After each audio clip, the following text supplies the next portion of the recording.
Kalken hun mintri hak arpun rio trik nelar, kala menjuri kalan bank ha mokerwan, kabakan top ya katsan akar gajaka ha mauten, kabajengay rio kilometer na headquarter jongka district, ha kador arpoin katkandai klur tingka.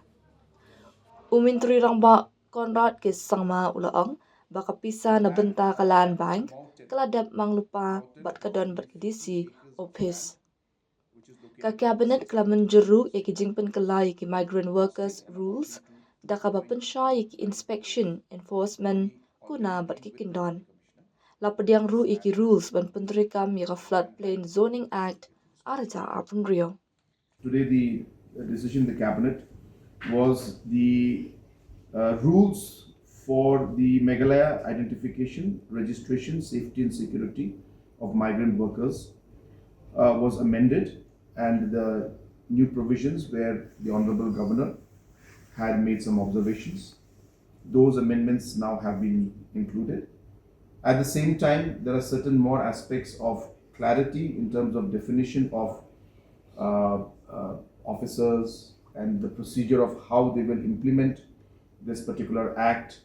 Those needed more clarity and more definition. So we have gone deep down into all the aspects of concerned officials who can go and do the inspection, how the inspection will be done, and the different powers that they have, and what activity, with what are the actions they can take. All of these aspects have been clarified, and also, as I said, the fines and the imprisonment and the actions, the legal actions to be taken, those also have been given more clarity in this particular rules. And again, we will be calling all the concerned officials at the grassroots level who will be implementing this. We'll be calling them for a training session, and necessary training will be given to them also. The fifth agenda which was taken up was the Meghalaya Flood Plain Zoning Rules 2026. As you're aware, as per the Government of India's direction, we had the Meghalaya Flood Plain Zoning Act 2026. So obviously, from the act, we have to pass the rules to implement the act. So we have passed those rules today in the cabinet.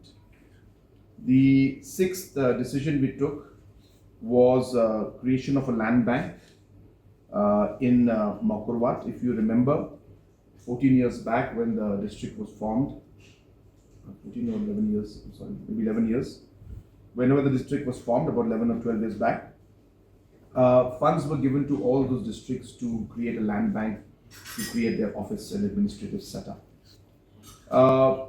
Some districts utilized the money and some did not, like Resu and Makurwat did not.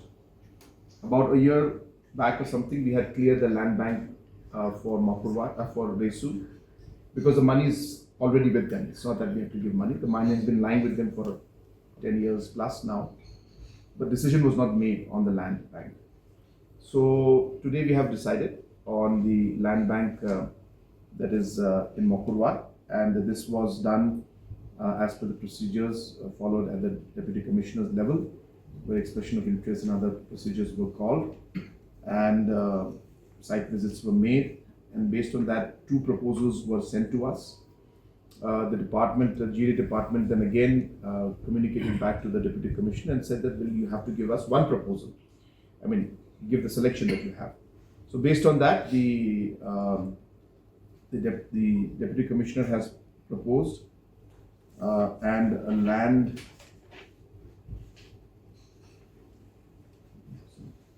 Yeah, so the land in Mountain, approximately 15 acres of land, which is located about 6 kilometers from the district headquarters, costing and amounting to 2.19 crores. The money already being with the Deputy Commissioner. This land has been finalized for a land bank for the district administration in Meghalaya.